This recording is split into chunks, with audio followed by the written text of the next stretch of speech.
You're listening to the OCD Stories podcast, hosted by me, Stuart Ralph. The OCD Stories is a podcast dedicated to raising awareness and understanding around obsessive-compulsive symptoms. I do this through interviewing inspired therapists, psychologists, and people who have experienced OCD. Welcome to the OCD Stories. And welcome to episode 393 of the podcast. And before I introduce today's guest, just to let you know that the podcast has been shortlisted for Mental Health Podcast of the Year at the Mental Health Blog Awards. Now, it's a real honour to be shortlisted, and if you listen to this show and enjoy it, it would mean the world to me if you could take a minute and vote for the podcast. To do so, there'll be a link in the show notes on the website and also in the description of wherever you're listening to this podcast. All you have to do is scroll through to the Podcast of the Year category and select the OCD Stories. So thank you for that. And today's guest is Jonny Say. Jonny is a UK-based therapist and co-director at the Integrative Centre for OCD Therapy. Jonny is a good friend and colleague of mine. He has been on the podcast many times before, and I'll link to his past episodes in the show notes. And in this one, we talk about 9 barriers to OCD recovery, including doing exposure response prevention therapy with the agenda of controlling symptoms, automatic compulsions, secondary spikes, intense feelings, difficulties with urge surfing, shame, unworkable beliefs, core fears, and systemic issues. But more importantly, some ideas on how to overcome these barriers. And thank you to NoCD for supporting the podcast. NoCD offers effective and convenient therapy available in the US and outside the US. To find out more about NoCD, their therapy plans, if they currently take your insurance, or to download their free app, head to go.treatmyocd.com/the OCD stories, or the link will be in the episode description. Thank you to all of our patrons for supporting our work. To sign up to our Patreon and to check out the other benefits you'll receive as a patron, please see the link in the show notes. So thank you to Jonny for his time, and of course thank you to you guys as always for listening. It means a lot. And without further ado, here is Jonny. Welcome back to the show, Jonny. Thanks, Stu. Great to be here again. Great to chat. Yeah, it's good to have you on. So today we're going to talk about common barriers to OCD recovery. And there's plenty of that to go through, plenty of barriers. But before, you and I both have some news. Did you maybe want to start? Yeah, I think, really excited to talk about the clinic that we've started together. So we have started the Integrative Centre for OCD Therapy. And I guess this came out of us being friends and chatting about OCD therapy, going through the training and then our own practices and doing peer supervision and sort of learning, growing together as therapists, and then sort of starting to consider how we could help more people, how we could grow what we were doing in our own businesses, how we could focus on a centre that is very much having ERP at the heart of it, but also bringing in other modalities and approaches that we find useful, things like ACT and compassion-focused therapy and FAP and things like that. And just feeling like in the UK there was space for another centre and somewhere that's really put in ethics and high quality at the centre of its work. What would you say? Yeah, I agree with that. The ethics and the being trained to a certain level was it a key priority for us to really give people in the UK, and it's not just people in the UK we work with, but at least initially, people in the UK, some centre privately that they feel they can really trust and work with. And that's not to say there isn't those out there, but we feel there's definitely not enough. And we wanted to add to that. And you and I were getting more referrals than we could kind of handle. So we wanted to, and again, like for me, we working with children and young people, I didn't know who to refer on to. I push people to OCD Action, for example, the UK charities, and say give them a call. They'll know people, which I'm sure they do, and I still recommend that. But it was for us, and that's not to say there are not wonderful therapists in the UK that can treat OCD or for children and young people in particular. It's just I aren't aware of them. because I'm not that well networked here. So us starting our clinic is us effectively creating our own network, creating therapists that we know, we trust, that do training with us at the clinic, that we can put our faith in them and know that we can confidently refer on to them and feel that the client's going to get a therapist that knows what they're doing and is compassionate and empathic and all of those good things. And then you said integrative. So obviously integration means, at least if you Google it, that the dictionary definition that comes up is like integrating two or more treatments or things together for the betterment of the individual. And my my master's was in integration. Your training was integrative. And that's how you and I, we both use ERP, ACT, and compassion focused therapy. Those are the three therapies that we work heavily on, and we're getting more interested in functional analytics psychotherapy for children and young people. I'll bring in sound play therapy as well as play therapy for the real young ones. And so we wanted to create a clinic that had that foundation in ERP and ACT, and maybe some of the therapists will also be in compassion focused therapy, but then they're all bringing their other wealth of training from their other modalities into it. Because each person needs something a little different, but still with that core foundation of ERP from an ACT lens. Yeah, definitely. Yeah, and we always wanted to work with the whole person, rather than just zeroing in on OCD, to work on the whole system that sits around OCD. So very much at the heart of an integrative approach. And fun to be working together and taking on this endeavor, and obviously good to be working with a good team of people and feeling that collaboration and connection is awesome. Yeah, absolutely. And I'm sure, at some point in the future, some of the therapists, we have 3 therapists currently working with us. I'm sure some of them might come on as guests on the show to cover different topics, and you'll find out more about the center that way. But there's a lot more planned for the center and goals and visions for it. We won't share those now. We're starting off small, getting it right and building from there. So the website is Integrative Centre for OCD.co.uk. And obviously I'll put the link in the show notes if any of you are interested in checking out what we're doing. And we're starting to write some blog posts on there and cover topics that are lesser known or not that well covered. So hopefully that might be quite interesting. Thanks, I guess, also to everyone listening. The center is partly a result of, from my side at least, like everyone listening. I don't know if I would have done it without the podcast. So just wanted to acknowledge that. And of course we met because of the podcast and became friends that way and colleagues, and we were doing peer supervision for some time before considering this. Definitely. And for me too, and the topic of today's discussion very much off the back of working with clients that have reached out to me through the podcast and have heard episodes. So it's very much linked to this community for sure. Nice. So common barriers to OCD recovery. Is there anyone you want to start with? Well, I wanted to set the frame a little bit that this has come out of working with clients who are often reaching out to me for ACT-focused ERP work, and they may have had a number of rounds of ERP, may have had mixed results, sometimes good, but wanting to work on the mental compulsion side of things a little bit more, sometimes not so good and feeling stuck still and like they haven't got where they want to get to.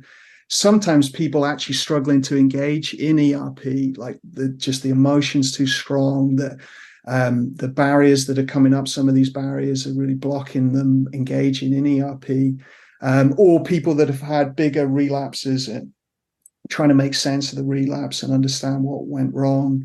And so, I've worked with quite a few clients over the last few years with this sort of presentation, and I've been constantly trying to look at what's going on, what are the barriers, reflecting on my own history and what tripped me up in the past and what was difficult there.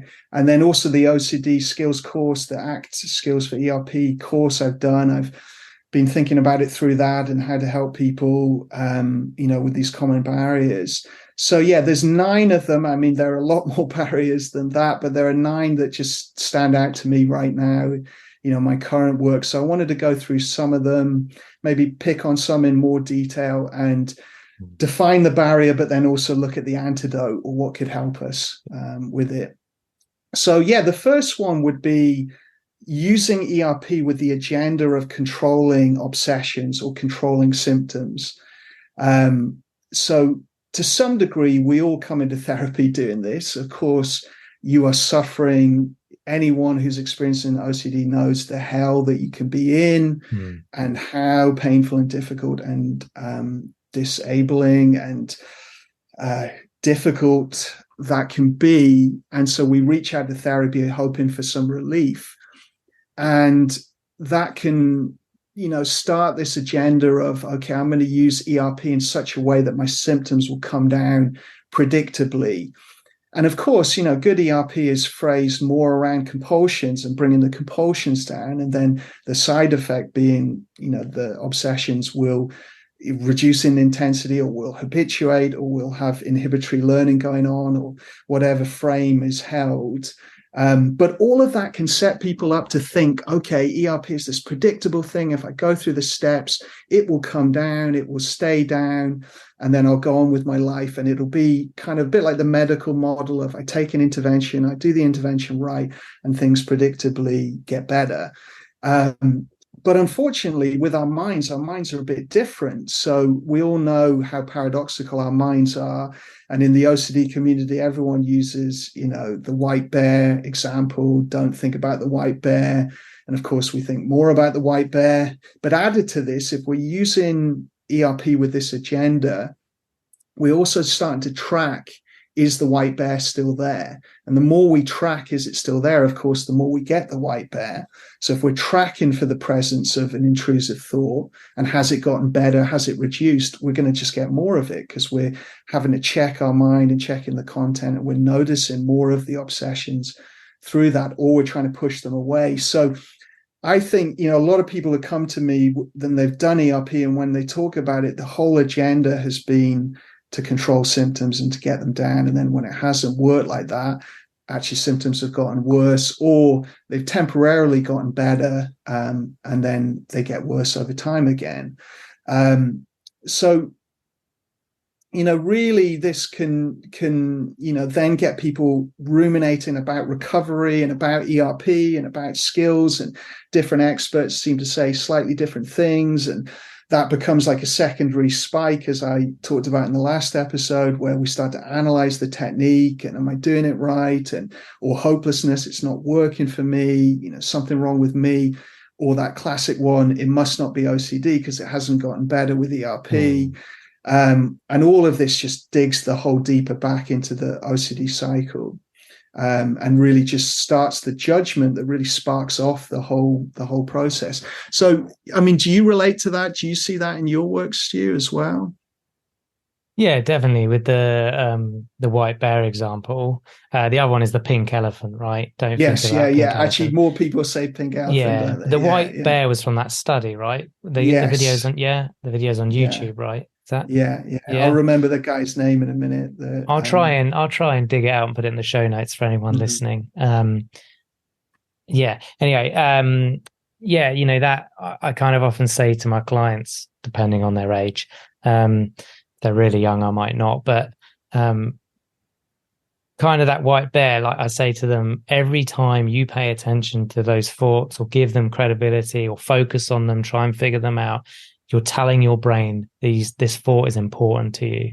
And because your brain wants to help you and keep you alive and thriving, it will keep reminding you of that thought because you previously told it, this is important to me, remind me. Now, you didn't mean to do that. You didn't want to do that, but that's the message that downstairs brain, where the amygdala is and all the other stuff that goes on in OCD is, not completely, there's other stuff, but so what are we, which is why ERP in theory works, because we're teaching the brain something new. We're showing that the white bear, the intrusive thought, is not important to me because I'm just, oh, there it is. Oh, I'm having a thought about XYZ, focus back in on my day.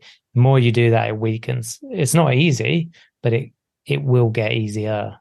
So in this example, if we do all of that with the agenda of tracking, is this working? Are my symptoms getting better? Of course, we are putting that attention back on the white bear, pink elephant. We're tracking back onto it. So we're actually impeding the progress of ERP. So really, this is partly why I like ACT so much. And from my own recovery journey, I'd had a number of rounds of ERP where I'd been doing ERP like this, like really expecting it to predictably bring down symptoms and sort of tracking, and then getting very hopeless when things would spike back up and get difficult again. And it was only when I hit real kind of hopelessness in that, and I did ERP again, but I did it with this agenda of acceptance, and I'll talk a bit more about that later. But when I switched it around to getting comfortable in the distress and the difficulty, and then improving how I can function in that difficulty, that's when things got better for me.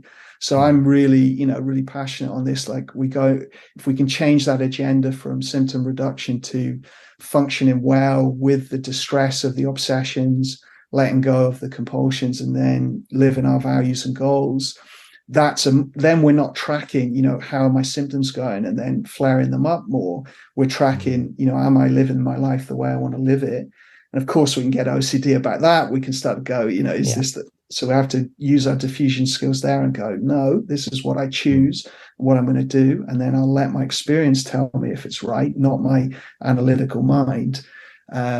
And then it all gets a lot better. So, that's one part of it, is trying to change that agenda in your mind, setting that intention that actually my ERP is about being able to do more things in my life and handle this difficulty better. And then, then I think you see much better results from it. Really seeing ERP as a way to train skills is a big one for me, rather than, okay, I'm going to do all this scary work and then it's going to get better. No, I'm going to get really good with my skills in this scary place. And, the side effect it will get better. I think you have to work with the resistance. Our mind throws up this resistance, secondary spikes of like, I can't handle this, or it's unfair that I have to go through this, or what if this isn't OCD, or what if I'm doing it right, or not doing it right. All of that sort of resistance our mind can throw at us as we're doing ERP and working our skills. We've got to be ready to work the skills on that reaction. I think we can coach ourselves through it as well. We can use a compassionate inner coach to remind ourselves, okay, my agenda is my life goals, my values, who matters, what matters, putting my attention on that, getting better at handling these skills. So we just coach ourselves through that and remind ourselves of that agenda. And then building up our skills really over time. You can change, this first one and how we approach ERP. And really seeing OCD as like this pain alarm clock to get us to step back from our thoughts and feelings and then refocus on life and what matters to us. So, I could say more about it, but there's some of the main things. So it's sort of seeing the workability of that agenda, like seeing why that agenda wouldn't work. I often go through with people, what has been your motivation there? Why do you think that might not have worked in the long run? Can we do something different? And I would say the clients that I've had the quickest results with have just come in with that perspective right away. They've entered therapy with, this is about skills to handle my obsessions, let go of compulsions, handle the difficult feelings, and focus on my life and my values and goals. And then people tend to do really, like a hockey stick graph, rather than, flatlining. And of course, there where you said handle obsessions and handle handle thoughts and handle feelings. I guess I want to clarify. I know what you mean, but someone might think control. Yeah. And I've got, it's maybe in other ways like make space for those thoughts and feelings. Yeah, definitely. Or accept the presence. And in a way, allow the obsessions to fire without doing compulsions, allow the feelings to rise and fall without struggle and further compulsions about the feelings, really, in many ways. So yeah, make space is a nice metaphor for that. Yeah, and we can train that. And if anyone's interested in the way I train, the sort of sequence of skills on Jonny Say Therapy on YouTube, I've got my OCD skills playlist, and I really walk through, you know, how I typically work through these skills there. The second one, if we're ready to take a look at that, is automatic compulsions, and particularly automatic mental compulsions, but can also apply to physical ones. And this is something I don't see people always talking about. And I think my experience is this is huge, a huge part of what trips people up. So what I mean by that is, if we have spent years and years and years ruminating about, you know, in response to our OCD, well, like any thought pattern, that starts to become automatic and habitual. Just like if I run my to-do list every day, eventually my mind will start just running my to-do list all the time. Or, you know, if I rehearse arguments that I should have had all the time, you know, my mind's going to do that all the time. Or if I judge things all the time, my mind's going to judge things all the time. So whatever we do, you know, starts to become habitual. You know, examples of this are like you're driving in the car and you go for a couple of minutes and you can't think of where you were. You know, because you've been driving habitually, or you've read a book and you read a whole page and you think, God, I haven't taken in any of that page, but I have kept reading. So our mind has this ability to automate functions that we repeat a lot. And I think this happens a lot with mental compulsions.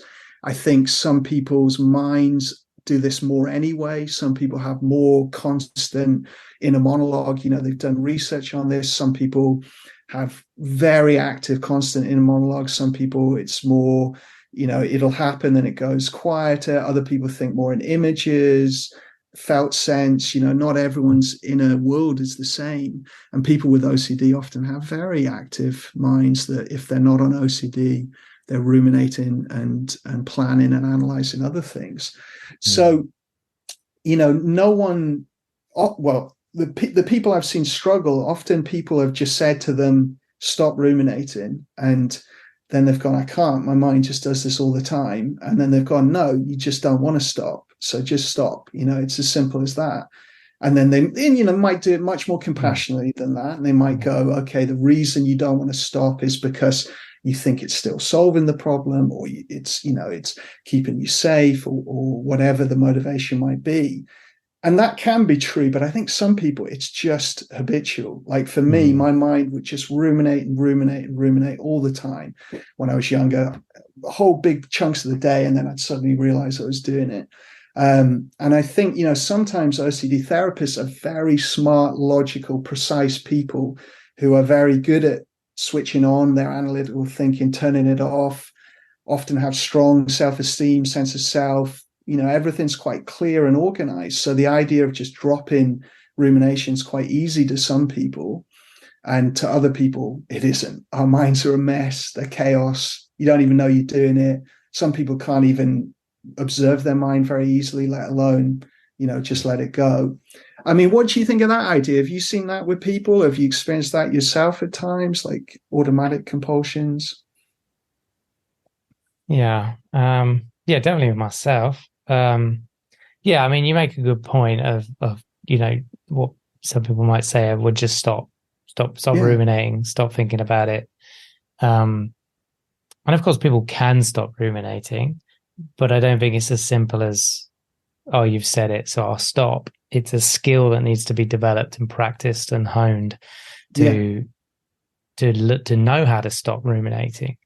And even then, it's still going to kick your ass at times, you know, but that's okay. That happens. But you'll win more than you lose eventually, and that's a good thing. Exactly. And then it will get less because your brain engine is less revved up. But no, yeah, I definitely see it with clients. It's really hard for some of them to kind of you can see it in their eyes, right? Sometimes you look at someone, you can just see that automatic. they're doing it and they're kind of listening to you a little bit, but they're parallel. Like we get good in OCD at parallel functioning. So you can listen to someone and be solving the problem in the background, and you get so good at that.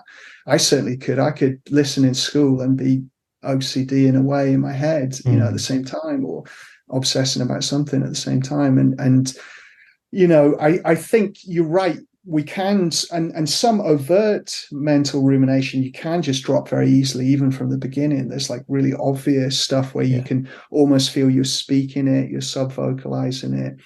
That stuff, but it's it's like there's a spectrum from that down to the automatic obsessions. And that early stuff is harder. I think it's much harder to let go of. And for me, it took a lot of training of mindfulness skills, observing my mind, learning to step back, to observe it, to sustain attention on other things, focus on other things. Did that enough? Yeah, now I can do it, and it's relatively easy most of the time.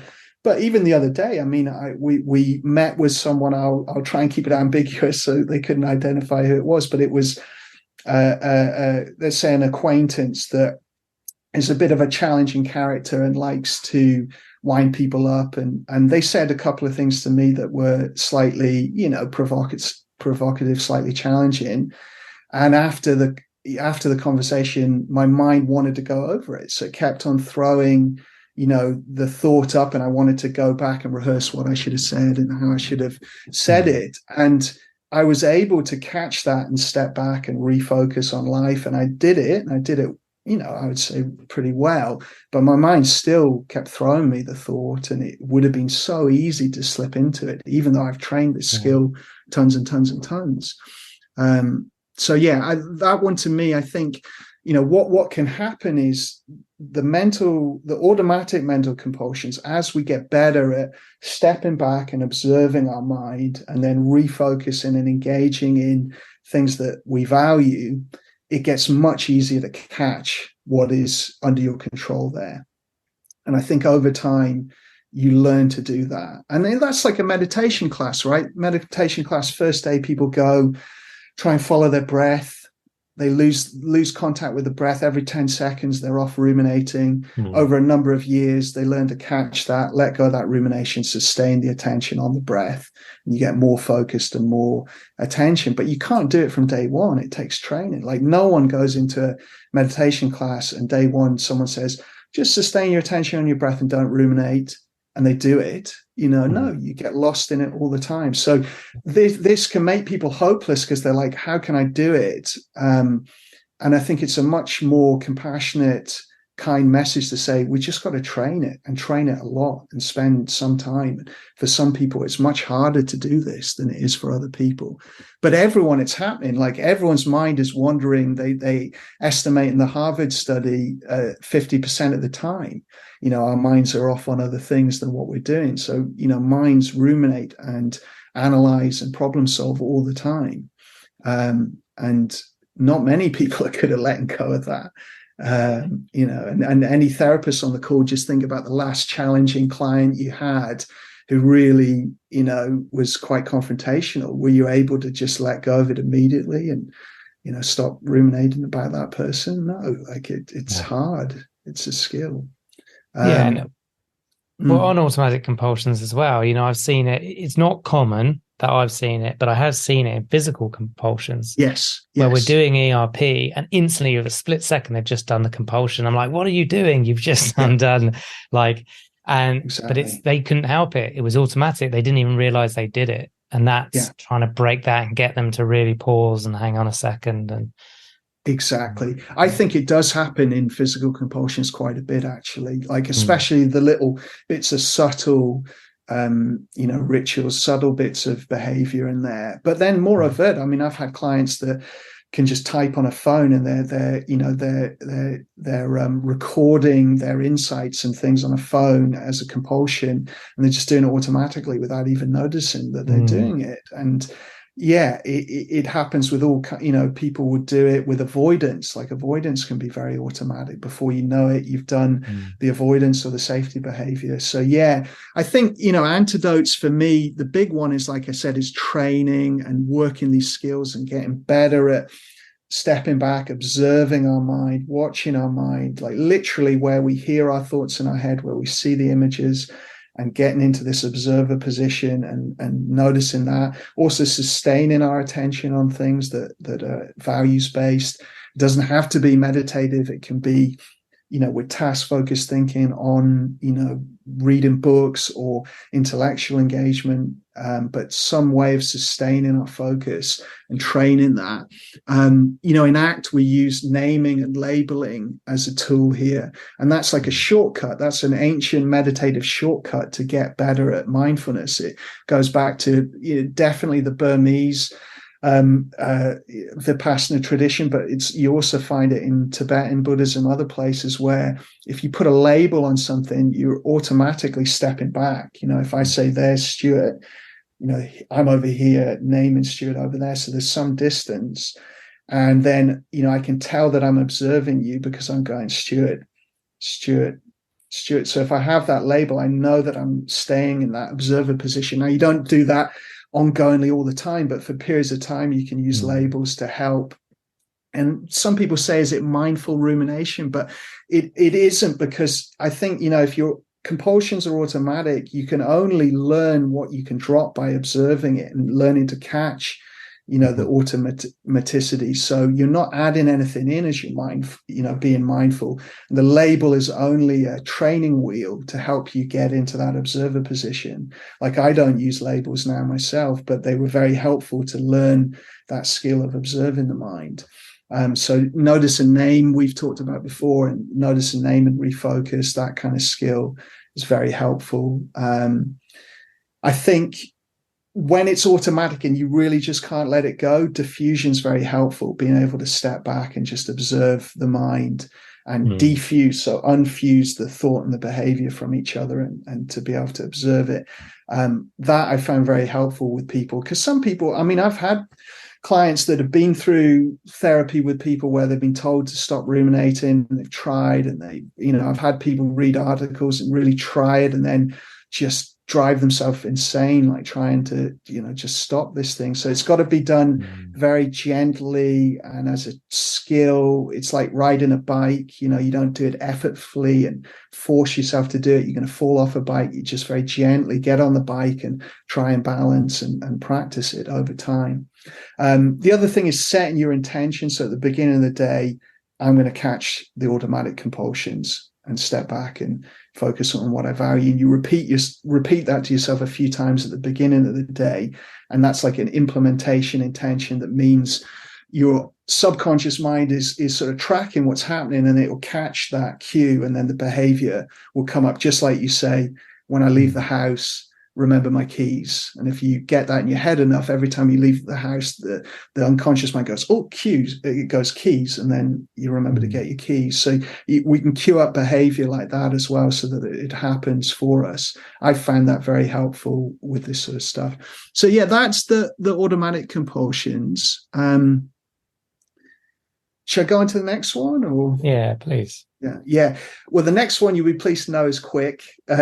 So secondary spikes, we covered them in a previous episode. So it's the idea that we apply ACT skills, ERP skills, and our mind resists by changing the form of OCD, the uncertainty, the theme, the question, the tone of OCD. It goes from uncertainty to commands, or it goes from images to body sensations. So it switches form in some way and pulls us back into mental compulsions. That I see a lot with clients that are struggling with, I've done ERP and other things and still being tripped up. The next one is intense feelings. So just the sheer intensity of the panic, the confusion, the disgust, the shame, the depression, the numbness, dissociation, depersonalization, whatever it might be, the intensity of that is just so much, and people want to drop out of therapy because of it. They're just like, how on earth am I going to face that?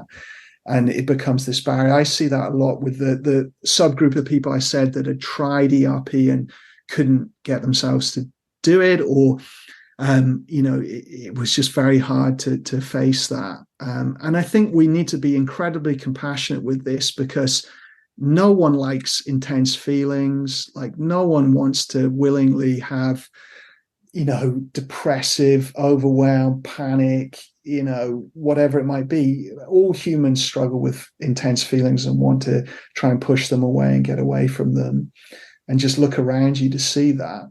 So we've got to be honest that it is hard to face this stuff. And we can have all kinds of secondary spikes about the feelings, like, oh, it's so intense, OCD must be real, or just hopelessness. I can't handle this. I can't do this. So it can trigger a lot of thinking that then blocks progress as well.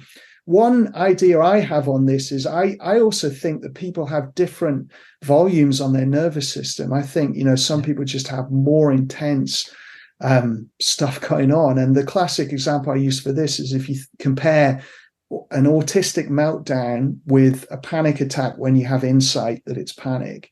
So autistic meltdown, you can become nonverbal, totally frozen, complete sensory overwhelm, panic symptoms, everything going through the roof and very hard to function, compared with, a therapist having a panic attack who kind of knows it's a panic attack. And yeah, it's unpleasant, your heart's pounding, you can't breathe, whatever it is. But at the same time, it's a panic attack. Like they just don't compare. They're not the same thing. Now, of course, a lot of our clients aren't dealing with autism alongside it, but a lot of our clients do have very intense panic symptoms. You can just see it. Like when some people are doing ERP, and they're the courageous ones, right? They're the really brave, the bravest of the brave when they're actually shaking. And, we saw that on the camp. There was one person so courageous, and, the way her system was reacting to it was just, ultimate sign of courage for me. So I think, sometimes it's not acknowledged that people have different degrees of intensity in their nervous system. Sometimes people say, well, it's that some people struggle with it more, and then that makes it more loud and intense. Or people are affect phobic. They don't like anxiety. They're more phobic of anxiety. I personally don't like those sort of ways of framing it. I think it's like some of the resistance to intense feelings is unconscious in some people, and then it kind of amplifies. Like when I used to experience depersonalization, I wasn't doing that. I wasn't choosing to depersonalize. It was the intensity of the symptom then caused automatic stuff that was also really tough and difficult. So I think, this one is a big one for me, and we're all different. I think it can relate to your strength of your sense of self, like how much you believe, how safe you believe you are. Like some people really, whatever life throws at them, they assume they're going to be okay, and they assume that things will work out. And then other people, like many of us with OCD, are always thinking we're that close to death or tragedy. And that's just different. People are wired up differently for that. What do you think? Does it ring true to you? Like people have this difference? Yeah, I think so. I think obviously it could be genetic. It could also be upbringing, could be trauma. And it could be a mixture of all of it and none of it. But yeah, I think that's worth saying. It's if your nervous system is maybe way more charged up and ready to go than someone else's, it's not a slander on you, I guess. It's just maybe it is you were born that way and that's not your fault. And maybe it's trauma and that's not your fault. And maybe it's upbringing and that's not your fault. And maybe it's some other reason and then that's probably not your fault either. So it's very de-shaming, that message, isn't it? Like it does de-shame. That's what I found with clients when you talk this through. And, even things like level of circulating testosterone in men and women will dictate how determined you are in the face of adversity. So if you just have higher levels of testosterone, you're going to go into ERP with a more competitive mentality. You're going to want to try and win, and you're going to take more pleasure in facing stuff. That's the honest truth. And so, it can be biophysiology here as well, and what you have. And so I think we need to be really compassionate that we're all coming to this from a different place, and not sort of shame people, and realize that like the intensity of distress people are in, people with OCD are much closer to believing they're about to die, they're going to go mad, or they're going to embarrass themselves completely and ruin their life. We just believe that more strongly than other people having anxiety, but they kind of think, oh, I'll be fine. Things will work out okay. Oh, it doesn't matter that much if I embarrass myself, or I bet I'm not dying, or of course I'm not going mad. That's what a lot of people's minds are doing, whereas ours is the opposite. So just being honest about the courage that people are showing, and reinforcing that, and helping people strengthen that sense of self so that we do believe we can face this stuff. And even if your nervous system is revved up more than maybe the average person with OCD, it's not a deal breaker. It's just something else. It's just maybe a different barrier you've got to work with or learn to use, get the best out of, and use more skills, act skills, and compassion.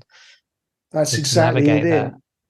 Yeah, that's exactly it. I mean, I just take longer with these people building up the skills, and I had to do it myself because I was one of these people. My nervous system was very, very noisy. I was having panic attacks from age 6 all the time, and all kinds of intense emotions. So it took me a long time to learn to accept that and how to do that. So it's building up those skills slowly. It's looking at the agenda of trying to control that as well.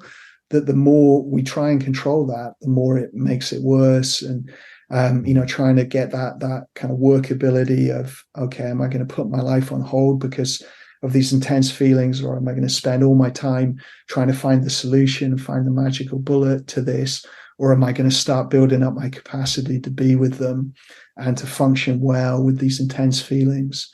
And all the kind of act acceptance skills. Name is one I like, and you divide it up into pieces, and the tin can monster sort of metaphor from ACT, where you take it a piece at a time and it's less evolving, less overwhelming than the whole thing.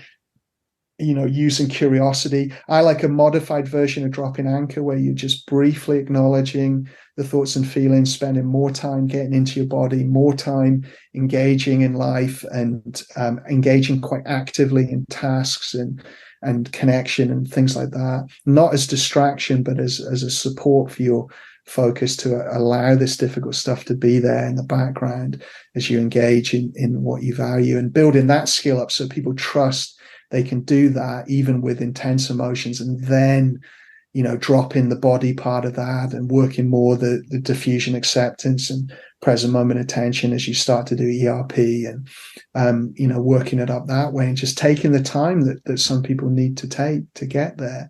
You could use DBT and other modalities, can use that. Sometimes I've just had to do a ton of self-compassion for people like this as well. And that's what they've said has been the most useful thing of all, just really taking the time with building up more self-compassion. As you said, trauma therapy might be needed.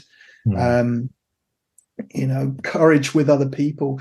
Stanley Rackman, who was, one of the early developers of exposure ideas in the UK, I mean, he saw that army soldiers in the Second World War, would be so much more courageous if they were surrounded by other courageous people, going into battle. And he brought this into exposure. And I think it's very true. Like, you got to watch, because you can build dependency if, you always need the therapist to do the exposure, but it can be so helpful if you're there with them doing the things.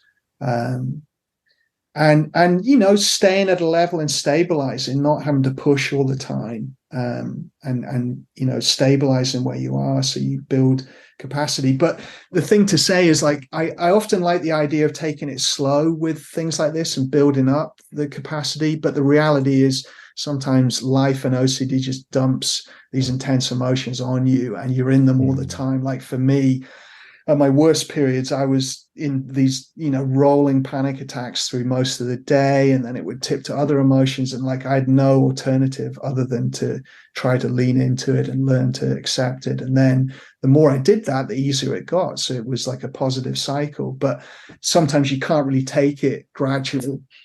You can work it in other places. You can do physical exercise. You can learn a new challenging, frustrating skill. You can do cold water exposure.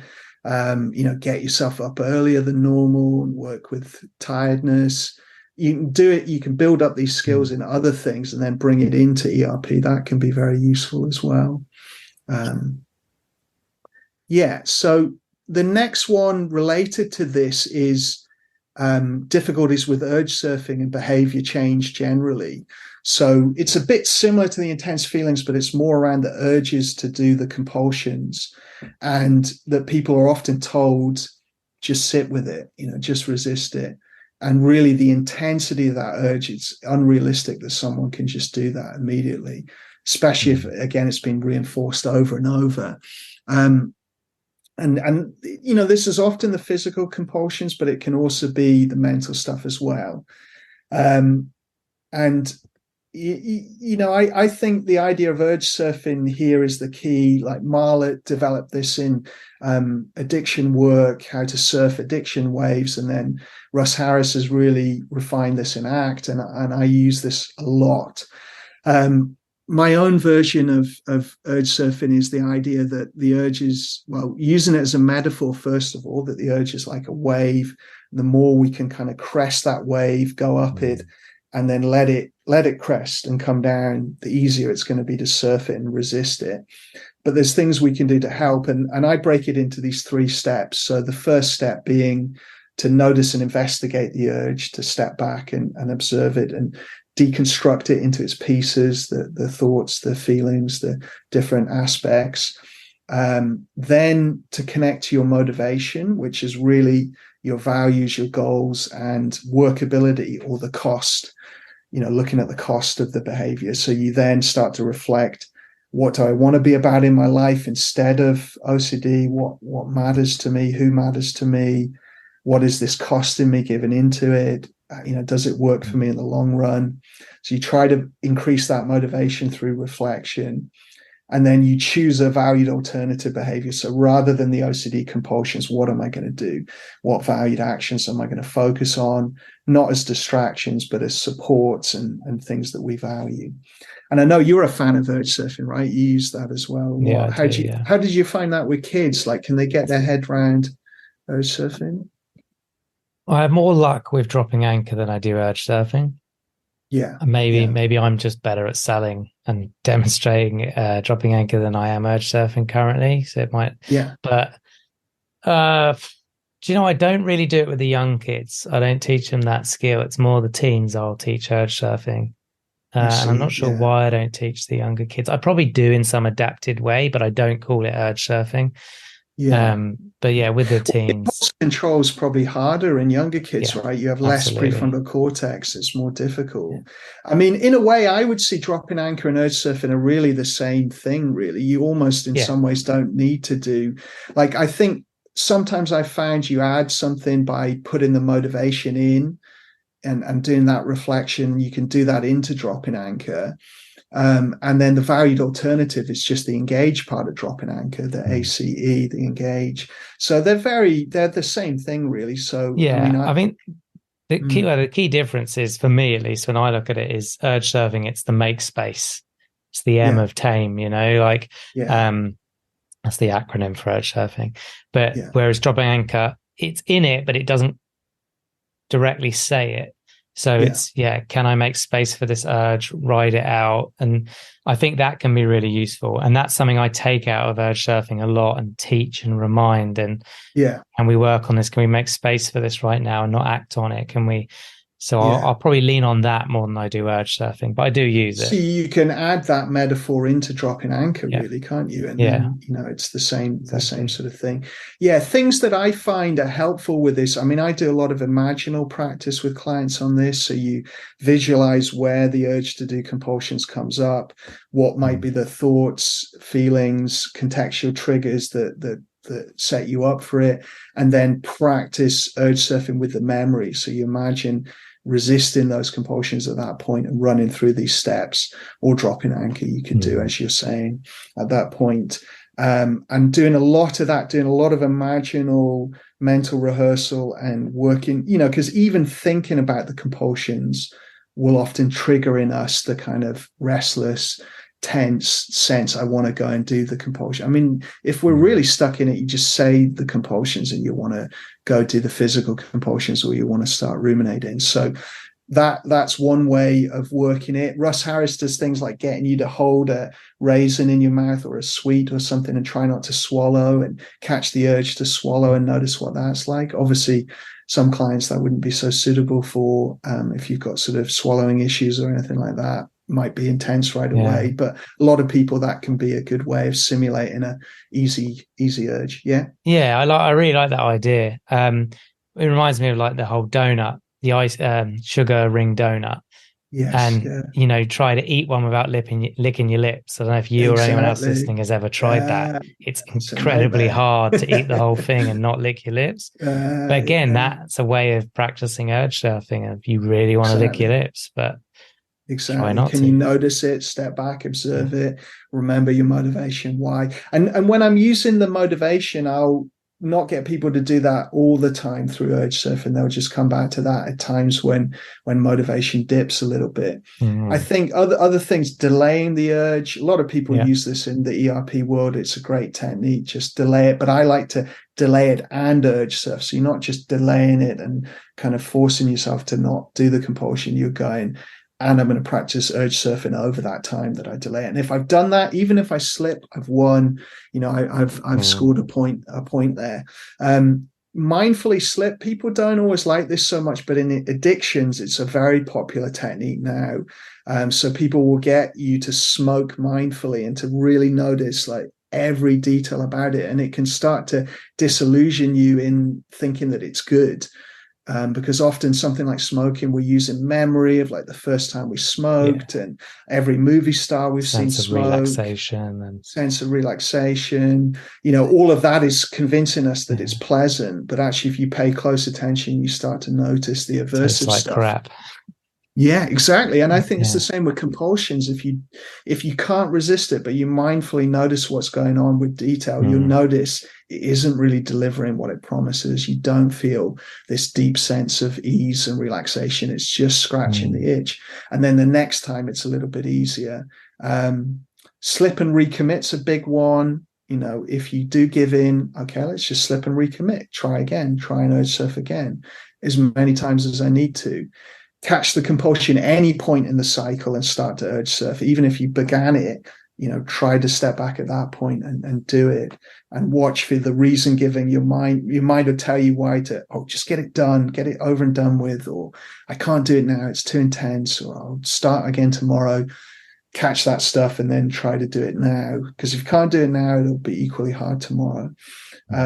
I really like this idea of reinforcing the positive change. So this comes from behavior change research, BJ Fogg and people like that, where when you're doing an alternative behavior, that's really reinforce that. So when you don't do the compulsions, you do something you value, savor it, appreciate it, celebrate it, really take it in. And then it's much easier. So easy to change your behavior if you enjoy the new thing. If the new thing's aversive or boring or not that good, it's much harder to change it. We're just on that. Yeah, that's something I do a lot with my younger clients, especially teens, because it's so important. And I'm genuine. This isn't fake, but I'll say things like, "I'm really proud of you," obviously in a more proud way. I'm just saying the words at the minute, but that's so amazing. Think back 2 months ago, that wouldn't even been possible. Like, that's so great that you did that. And sometimes the parents might be like, best intentions, and I get it, because they're just burnt out and frustrated by the teen kind of controlling the home because of the OCD. But sometimes they'll forget to praise, or they'll praise, but then they'll criticize, but you only did the homework 2 days out of 7. You need to be more consistent. And yes, maybe they do need to be more consistent, but it then diminishes the praise. Whereas if we just praise, then what I see a lot of the time is those young people start to do more of the homework, or they do more in session because of the positive feedback of being praised. Definitely. Yeah, so that's coming from an external source, so important. And same with adults. Although, of course, you got to check with the adult, like how does positive reinforcement land? Like, is it a reinforcer, or some people don't like it, but most people it's a good thing. But then getting people to do it internally and to generate their own version of that.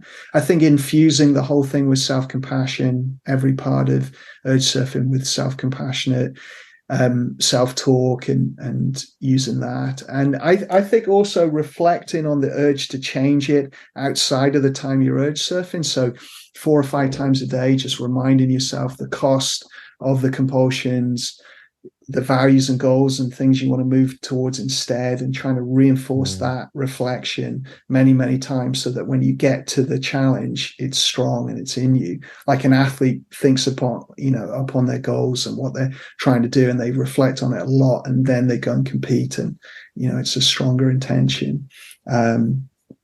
And then again, the intention and reflection thing, at the start of the day, setting to, I'm going to urge surf whenever my compulsions come up.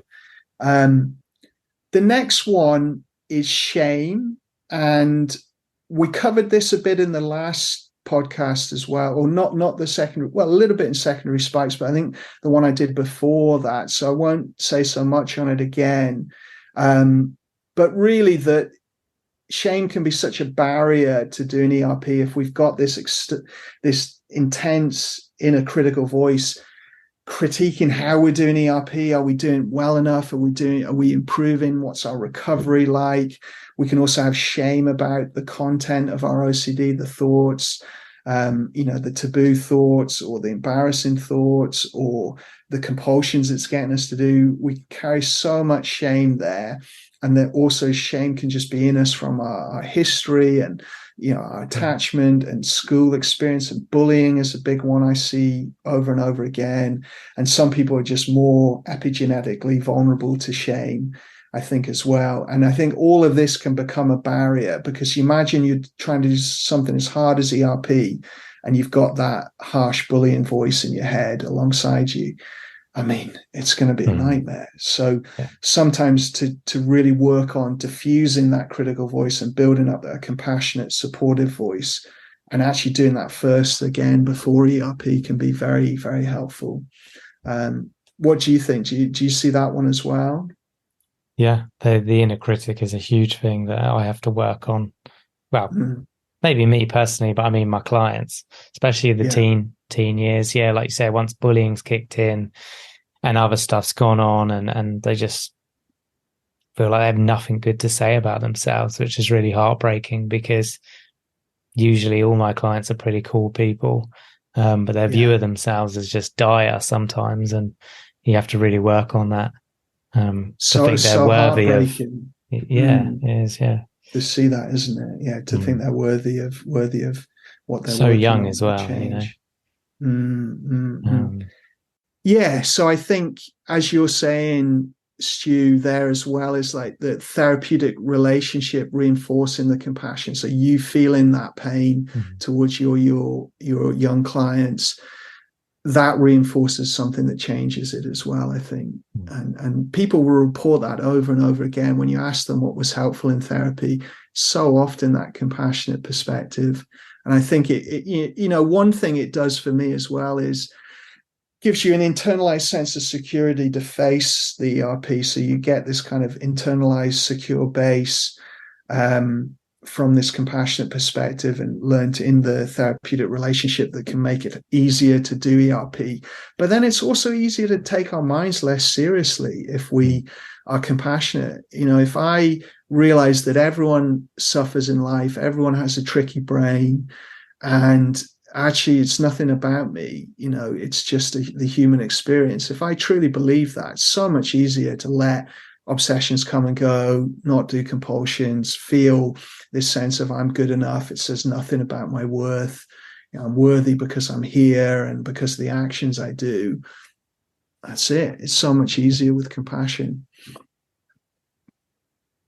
Number 7 is unworkable beliefs. So this is this idea in ACT that certain beliefs we carry can be more or less workable in living our valued life direction. So certain beliefs will take us towards our goals and things that matter and people that matter, and other beliefs will pull us away from them. And in OCD, you see a lot of unworkable beliefs, I think. And these tend to be beliefs about thinking, about feeling, about experiences, sense of self, other people, and they really act as a block. I think there's a lot of really good work in CBT on this, looking at the kind of cognitive side, doing the cognitive framing before you do the ERP work. Inference-based therapy, I think, does the same, like really good psychoeducation around all of this sort of stuff. I think metacognitive therapy does a lot on this around thinking and people's thoughts about thinking. So you find it all over. For me, the most powerful part, though, is looking at workability, because even when you test out a belief and you look at how distorted it is, or how it might be pulling us away from our sense of self or experience of our senses or other things, you look at reasons why certain inferences or beliefs and things might be not so accurate. For me, my mind could still tangle up with all of that, and it could find ways, especially if you're experiencing existential OCD and things like that, where you just question everything, your reality, your senses, all that sort of stuff. So I found it much easier to go, actually, how does this work for me? Does it work for me? And that, normally you can't argue with that. If you look at OCD patterns of behavior and compulsions, at best, they're shutting down our life and making it harder to live our goals, our values, and be the person we want to be. At worst, they are closing down our life so much that we can't live anymore, that everything gets so contained and small. And really, if we look at that honestly, that can be a big motivator for ERP. If we look at like the pattern of our OCD over our history and what it's done to our behavior and our relationships and our life, you start to see that it isn't working for you. And what's sitting in it is these beliefs around excessively predicting risk rather than known probabilities, fixating on one perspective and not seeing multiple perspectives, things we could never have 100% certainty on, things that are unfalsifiable until you die. I always like for this one, like, how do I know I'm not a farmer? And I don't, and I can't answer that until I die, because right until I die, as long as my body's working, I could start doing farming, or even if my mind's working, I could start being involved in running a farm. So I wouldn't know until I die. So am I going to put my life on hold trying to figure out if I want to be a farmer? Am I secretly a farmer? Or do I want to go, actually, I can't solve that problem 100%, so I can just and I can live my life, and then, that's the thing I can control there.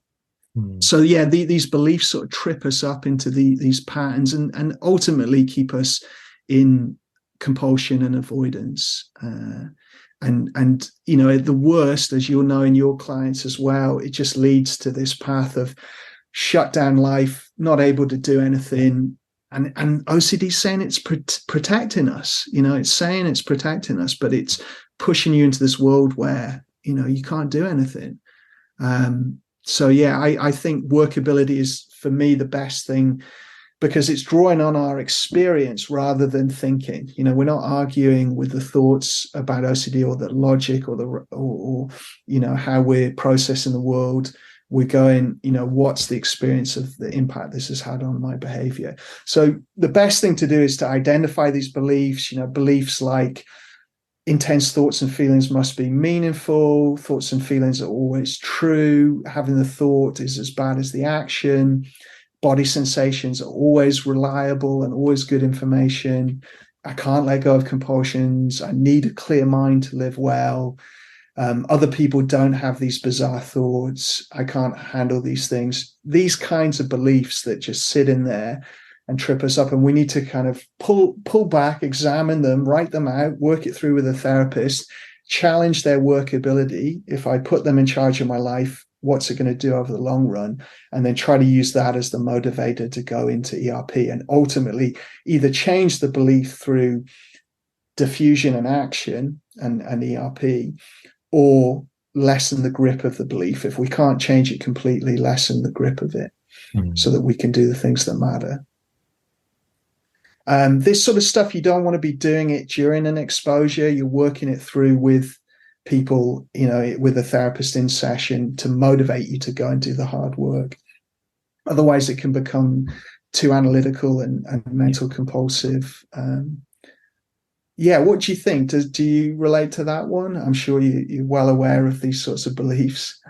Yeah, no, I do relate to it. It's probably an area of development for me personally as a therapist to think about this more in session.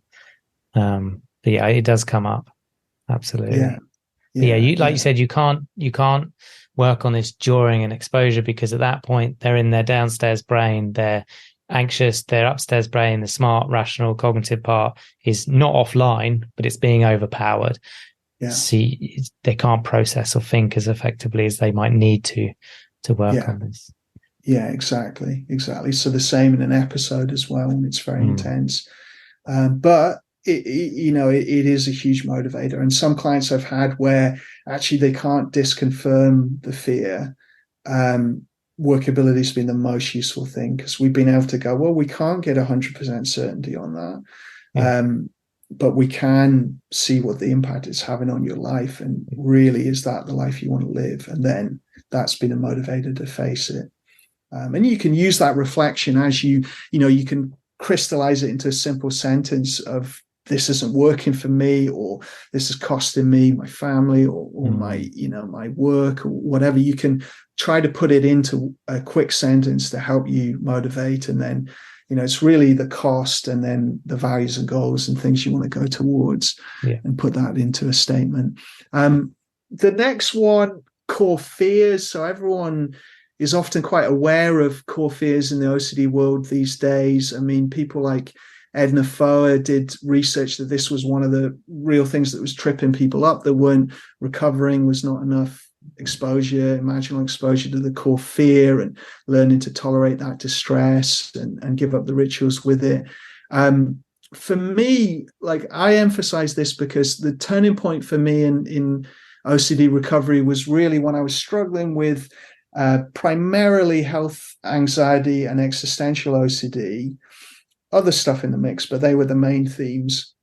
And I was starting to do some exposure work again. And I thought, there's no way I'm going to suddenly not be frightened of getting a brain tumor tomorrow, or being alone in this universe with no one to connect with, or everything being meaningless, or whatever my mind was fixated on. I kind of got the sense I'm not going to just suddenly be habituated or overcome them in a way where they disappear as things that bother me.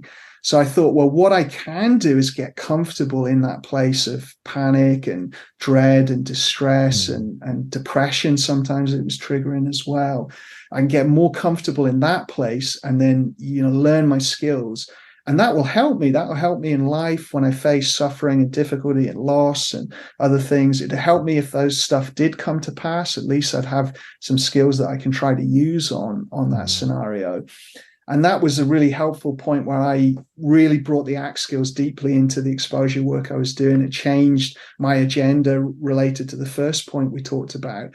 And that was really facing the core fear. So doing an imaginal exposure to those worst case scenarios of getting a terrible illness, any illness you can imagine, even bizarre cancer of the elbow, and the most weird versions of any illness you can imagine. My mind was going off on all these sorts of unlikely things, and to just be able to go, no, I'm going to be able to face that and use my skills and get better at being with the fear, was so helpful. So I think that's why this is an important one for me. When people's skills are strong enough, and it's not that we get really comfortable with the reality of the core fear, it's that we get more comfortable with the thought, less frightened of the thought, and then that thought isn't feeding the whole OCD system so much.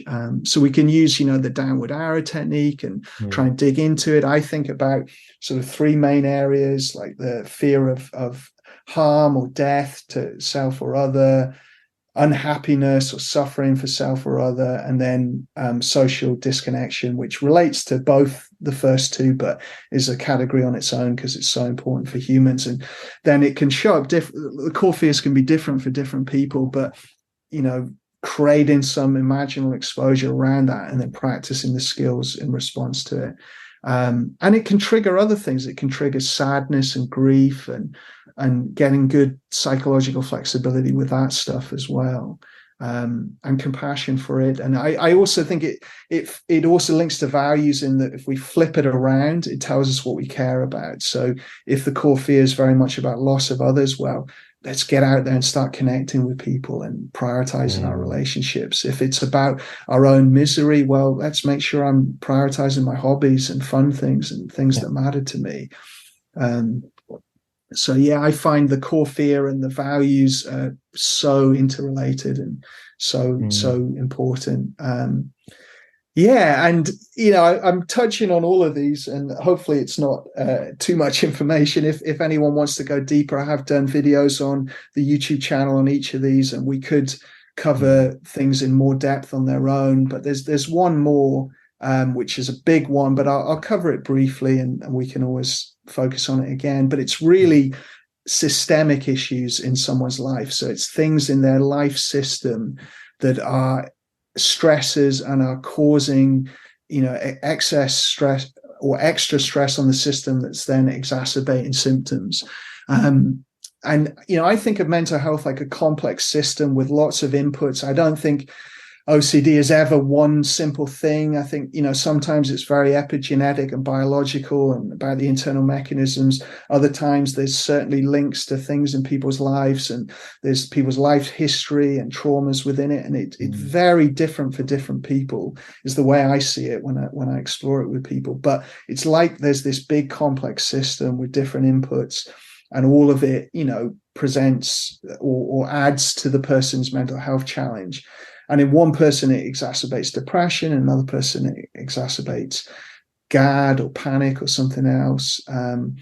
And these are things like social stresses, environmental stresses, biophysiology stuff, our diet, health, physical health, sleep, these sorts of things, culture, especially if people are experiencing things like bullying, marginalization, racism, homophobia, poverty, comorbidities, neurodiversity, things like that. It's like this whole wider system. And, sometimes people's life is in such a difficult place that they need help getting stability before we can do ERP, really. We need to have our feet beneath us before we can really face it, especially if there are toxic relationships in there as well, and sort of abusive or narcissistic people, or even it's just hard for us to express our emotions or needs in relationships safely. I feel like I'm not one of these people nowadays. People entertain the idea that these things cause OCD. I don't think of it like that. I think of it more like a complex system, which these are stresses that feed into it and can exacerbate symptoms. And they're good things to tackle in everyone. What are our relationships like? How are we with our range of human emotions? What's our social system like around us, environment, where we're living? What do you think? Do you see that in your clients as well? I mean, I can only imagine with kids and families and things. Yeah, I'm not a systemic therapist or a family therapist, but I work a lot with families. And you can't not when working with children, young people, especially with OCD, because the families are so involved in the compulsions, which is where I trained in SPACE, supported parenting for anxious childhood emotions. And a lot of that is increasing support. So the parents increase support, but they also pull back gradually on accommodations. But a lot of the time there can be rifts and ruptures between parents and kids when previously it was a really loving relationship. Then OCDs come in, maybe hormones are coming because they've hit teenage years and all this stuff. And then it's trying to navigate or repair those ruptures so the work can be done, not saying any of that caused OCD, as you said, but it's not helping it, and it's not helping the adherence to treatment. So you can't not work systemically with children and young people. You have to. And these are stressful things, right? They're some of the most stressful things, like our relationships. And anyone who's had a history of OCD, you know that stress is part of it. Not always. Like you can get, you can get. You can get flare-ups even when you're feeling great. Positive emotion often I see as a trigger in people when they're finally starting to enjoy stuff, and their mind goes, oh my God, what could go wrong? Or I don't deserve this, or have I forgotten something? Like I can't, we can't enjoy the positive emotions. We have to sort of train that and connect to that. But generally stress is an issue, and the people's system around them, people, place, finance, basic human needs, all of that stuff factors in so much. And I've worked in places where they won't do specific treatment until there's stabilization, but sometimes they won't do the stabilization in the place they're treating. So they send them off to charities or stuff to try and help with that system, or things like drugs and alcohol, or other ways of coping with those difficult systems. And actually, the brilliant thing with ACT and CFT and things is we use the same skills on that system, and we try to use our acceptance and diffusion and present moment skills to work with the pain of it, compassion skills to work with the pain of it, and then we use values-based problem solving and action planning to see if we can solve anything. If we can, try and draw upon allies and support and get people, so we're not on our own facing these difficulties. If it won't change, at least being self-compassionate. So if we can't change the system, at least we're being an inner support, and we're not turning on ourselves and shaming ourselves within it. If we can change the context, changing it. If we can't, taking a break from the context sometimes is enough, having a step back. And then working on the rumination and worry and threat monitoring and all the compulsions that can be triggered by this stuff that aren't about OCD, but they're about the difficult situation, and how to put that stuff down as best we can for periods of time, and use our values as something to carry us through it, our motivation of who and what matters to me in this difficult system that I'm in, and how can I live that way. And the good thing is, if you're working those skills with the system, the difficulties with the system, then you can use all of that in ERP. That's skills you've built to handle difficult thoughts and feelings that will come up in ERP as well, or to make space for difficult thoughts and feelings, as you were saying before. So I think this is huge. And I think people who struggle, it's often the key is like there's some difficult stuff in their system. And they're often, I've had these heartbreaking things where people have been told, no, you can't talk about that, or you can't work on that here. This is just, we're just doing ERP. And it's like, without working on this stuff, it's going to be very difficult. And sometimes you can work on it together, and sometimes you have to stabilize first and get that in place. I think it's huge. So that's the 9 things that I've seen tripping people up. I think that sometimes I do all of this stuff and people are still struggling, and often I then zoom in more on the relational aspect of it. And that's where, you and I both have been exploring functional analytics, psychotherapy, and we both have a history trained in attachment theory ideas and relationship type work. And sometimes that is the thing I go to if all of that is still not helpful, because there can be that person's carrying the trauma of their relational world into therapy, and it's just tripping them up.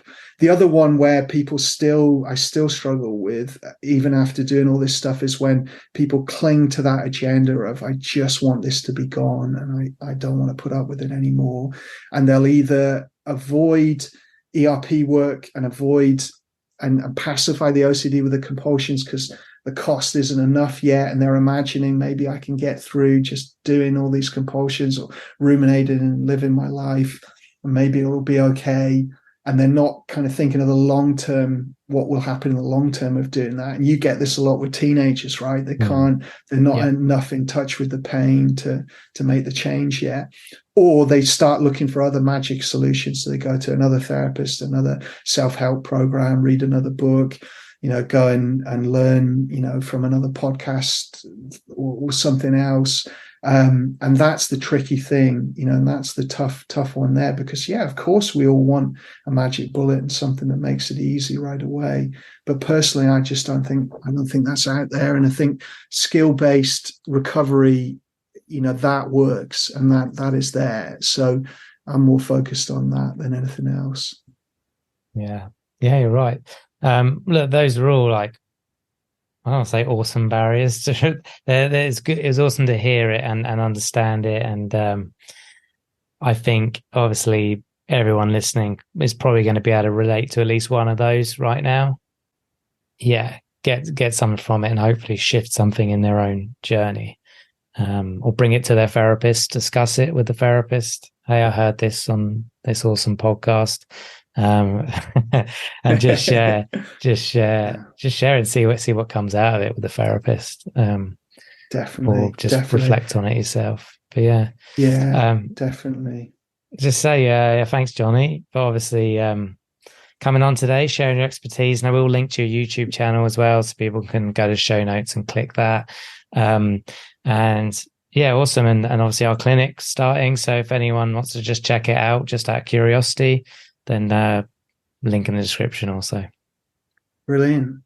Yeah, great to talk about it. And there's so much hope in this. These barriers are all things we can work on. They're all barriers I've faced myself. They're all things we can, work our skills and work with a good skilled therapist on. So there's a lot of hope, even though they seem like pretty tough barriers. Thank you for listening to this week's podcast. And thank you to our Patreons who helped make this episode possible. And if you would like to find out more about Patreon and the rewards and benefits, then there will be a link in the episode description. If you enjoy the OCD Stories podcast and would like to support us with a one-time tip/donation, please go to theocdstories.com/support.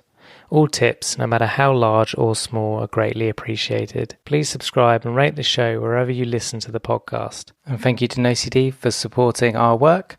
If you want to find out more about NoCD, head to go.treatmyocd.com/theOCD stories or click the link in the episode description. And quick disclaimer, guys, this podcast is not therapy. It is not a replacement for therapy. Please seek treatment from a trained professional. And until we speak, take care.